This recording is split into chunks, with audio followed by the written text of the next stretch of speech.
Hello everyone, आप सबको नए साल की शुभकामनाएं। तो फिर से आपके लिए एक नया टॉपिक लेकर आया हूं, टेस्ट एंड मेजरमेंट। इससे पहले भी मैं इस टॉपिक पर वीडियो बना चुका हूं, उसमें भी मैंने कुछ इंपॉर्टेंट क्वेश्चन बताए थे। आज भी मैं कुछ इंपॉर्टेंट क्वेश्चंस लेके आया हूं। ये काफ़ी ज़्यादा इंपॉर्टेंट हो जाते हैं अगर आप एग्ज़ाम की प्रिपरेशन कर रहे हैं। अगर आप चैनल पर नए हैं तो लाइक एंड सब्सक्राइब जरूर कर लें, क्योंकि आपको इसी तरीके का स्टडी मटेरियल कंटिन्यू मिलता रहेगा। तो वीडियो को स्टार्ट करते हैं। First question is 1500 metre run is conducted to find the. अगर 1500 मीटर की रेस होती है तो उसमें मिलता क्या है, उससे आपको क्या हासिल होता है, किस चीज़ को चेक करने के लिए 1500 मीटर की रेस होती है। तो यहाँ पर एक्सप्लोसिव स्ट्रेंथ तो नहीं मिलेगी, क्योंकि एक्सप्लोसिव स्ट्रेंथ का मतलब एकदम झटके से एकदम स्पीड से काम करना है। और स्ट्रेंथ इसमें ऐसा तो कुछ है नहीं जो आप वेट लिफ्टिंग कर रहे हैं जो स्ट्रेंथ मिल रही है। और स्पीड का कोई 100 मीटर या 50 मीटर तो नहीं हो रही जिसमें आपको स्पीड दिखानी है।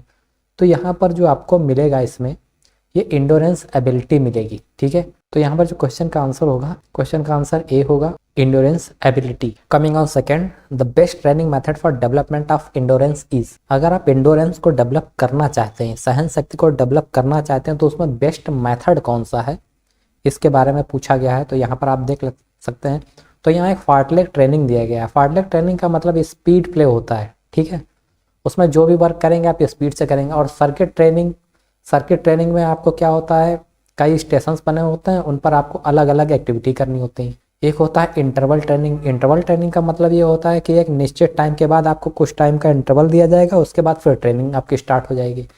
एक होता है कंटिन्यूअस ट्रेनिंग। कंटिन्यूअस ट्रेनिंग का मतलब ये हो गया कि आपको जो ट्रेनिंग मिली है, 4 माह की ट्रेनिंग है तो 4 माह कंटिन्यू, 1 वीक की ट्रेनिंग है तो 1 वीक कंटिन्यू, 1 ईयर की ट्रेनिंग है तो 1 ईयर कंटिन्यू। ठीक है, तो इस तरीके से ट्रेनिंग होती है। जब इस तरीके की ट्रेनिंग होगी तभी ये एंडोरेंस डेवलप होगा। तो यहाँ पर करेक्ट आंसर होगा A, continuous training method. Question number third is in interval training method is based on principle of. जो इंटरवल ट्रेनिंग का मेथड होता है वो किस सिद्धांत पर आधारित है, या अंतराल प्रशिक्षण पद्धति किस सिद्धांत पर आधारित है। तो इसके बारे में हम लोग जानेंगे। तो अंतराल का मतलब क्या हो गया, इंटरवल। ओवरलोड का कोई मतलब नहीं, क्योंकि प्रॉपर टाइम पर अगर आपको इंटरवल मिल रहा है, रेस्ट मिल रहा है, तो ओवरलोड का ज़्यादा मतलब बनता नहीं है। एफर्ट, अगर प्रॉपर टाइम आपको इंटरवल मिल रहा है तो एफर्ट भी उस पर ज़्यादा लगाना नहीं पड़ता है। एफर्ट एंड रिकवरी, अब ये हो गया कि अगर आपको प्रॉपर इंटरवल मिल रहा है तो इससे ये फ़ायदा होगा कि आपका एफर्ट भी डिवाइड हो जाएगा, मीन्स ज़्यादा लगाना नहीं पड़ेगा। और जो एफर्ट आपने लगाया उसको रिकवर करने के लिए रिकवरी टाइम भी मिल रहा है। और ये हो गया रिकवरी। केवल रिकवरी से काम नहीं चलेगा, तो यहाँ पर आंसर होगा सी, करेक्ट, एफर्ट एंड रिकवरी। यहाँ पर एक क्वेश्चन दिया है केस बेस्ड स्टडी क्वेश्चन, तो इसको आप देखिएगा। Raghu was a good thrower when he joined a new training camp where he observe some athletes were running on uneven surface like buses, rocks, pits, etc. He was in dilemma. Then the coach explained about the training in detail. तो यहाँ पर बताया गया कि रघु एक अच्छा thrower है, उसने एक नया शिविर ज्वाइन कर लिया है। ठीक है, तो वहाँ पर कुछ एथलीट हैं जो झाड़ियों और चट्टानों गड्ढों पर दौड़ रहे हैं। तो सबसे बड़ी दुविधा, दौड़ तो रहे थे मगर वो दुविधा में थे।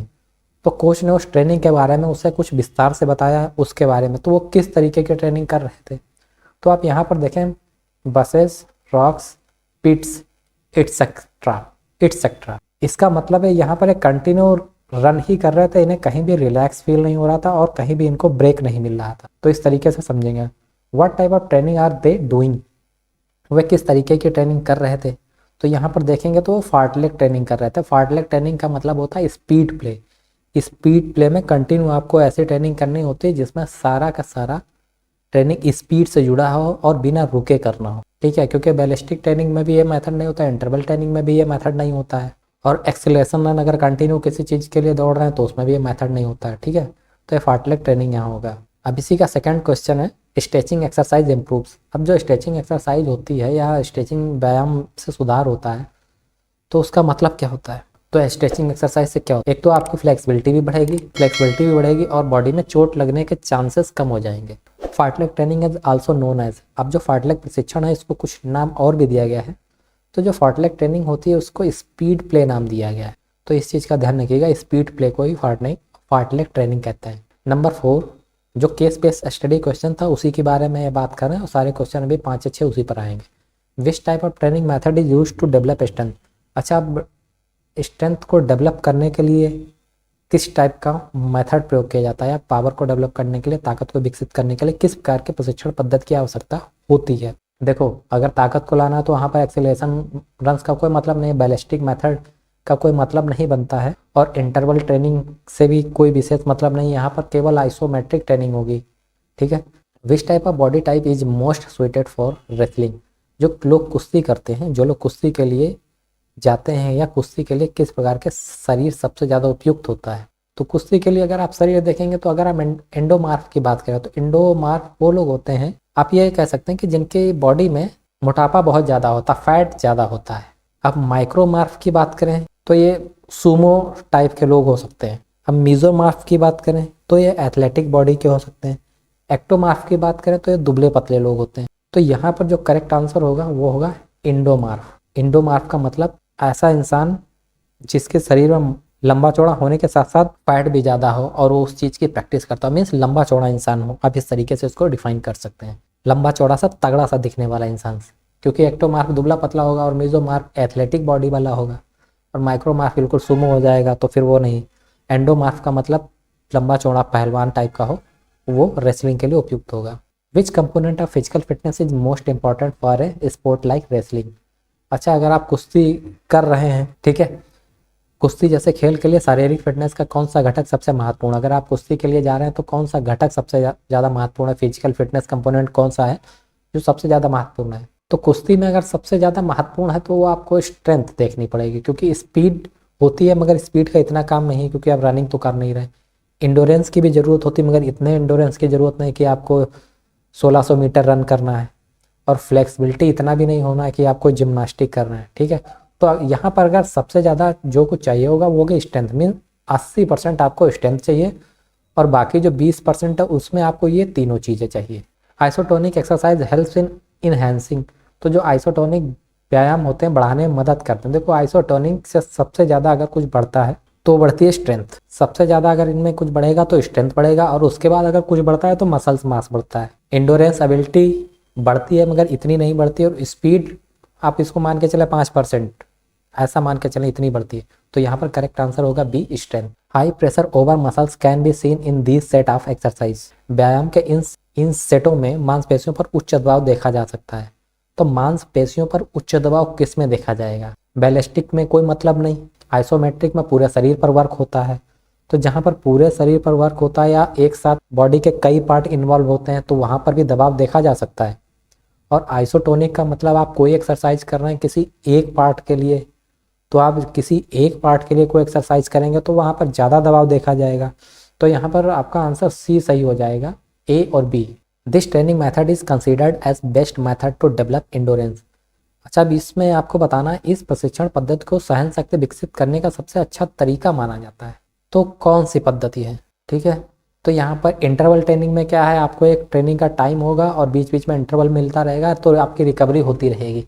This endurance training method involves periods of hard work followed by a time period of rest repeatedly. इस सहन शक्ति प्रशिक्षण पद्धति में कड़ी मेहनत के बाद उसके बाद बार बार आराम की अवधि शामिल होती है। बार बार आराम की अवधि का मतलब आप समझ ही गए होंगे कि बार बार आराम कहाँ मिलता है। बार बार आराम तभी मिलेगा जब इंटरवल ट्रेनिंग होगी। कंटिन्यूअस ट्रेनिंग कंटिन्यू चलती रहती है। फार्टलेग ट्रेनिंग में स्पीड प्ले होता है, जो भी ट्रेनिंग होगी कंटिन्यू उसमें बहुत स्पीड से और जल्दी जल्दी करना होता है। पेस रन में तो कंटिन्यू एक पेस बना के रखना होता है। ठीक है, तो करेक्ट आंसर होगा ए।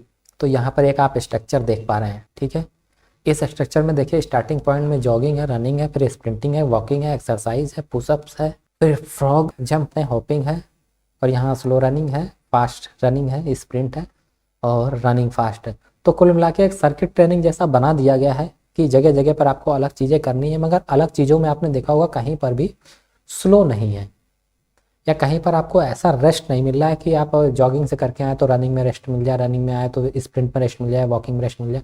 आपको कंटिन्यू वर्क करते रहना है।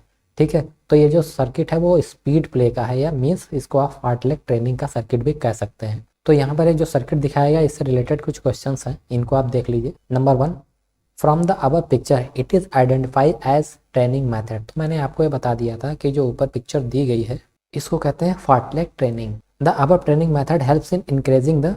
अब ये जो ट्रेनिंग मैथड है इससे आपको क्या बढ़ती है? इससे सबसे ज़्यादा जो बढ़ेगा वो है endurance. Next is the Swedish word meaning speed play is. Swedish शब्द का अर्थ है स्पीड प्ले। स्पीड प्ले को क्या बोला जाता है? फार्टलेग ट्रेनिंग को ही स्पीड प्ले बोला जाता है। In the above training method play an important role. उपरोक्त प्रशिक्षण विधि का एक महत्वपूर्ण भूमिका निभाती है। अच्छा, ऊपर जो ट्रेनिंग आप कर रहे हो फार्टलेग वाली जिसको स्पीड प्ले कहते हैं, तो उसमें सबसे ज़्यादा महत्वपूर्ण भूमिका क्या निभाए? सपोर्ट निभाएगी, गाइडेंस, कोच या सेल्फ डिसिप्लिन। तो यहाँ पर सबसे पहले नंबर पर आता है किसी भी गेम को कर रहे हो या किसी भी ट्रेनिंग को कर रहे हो तो सबसे ज़्यादा इंपॉर्टेंट रोल होता है सेल्फ डिसिप्लिन का। अगर सेल्फ डिसिप्लिन नहीं है तो ना कोच कुछ कर पाएगा, ना गाइडेंस किसी का कोई काम आएगा, ना सपोर्ट से कुछ होने वाला है। ठीक है। Last is this training method was developed by. अच्छा, ये जो फार्टलेग ट्रेनिंग है इसका मेथड किसके द्वारा डेवलप किया गया था? तो इसका मेथड जो डेवलप किया गया था वो हॉलमार्क के द्वारा डेवलप किया गया था। तो ये टेस्ट एंड मेजरमेंट से रिलेटेड कुछ इंपॉर्टेंट क्वेश्चन थे जो उम्मीद करते हैं आपको अच्छे लगे होंगे। तो इन क्वेश्चन को भी आप तैयार करते रहें। वीडियो अच्छा लगा तो इसको लाइक शेयर कर सकते हैं। मिलते हैं आपसे नेक्स्ट वीडियो में नए टॉपिक पर। वीडियो देखने के लिए धन्यवाद। जय हिंद।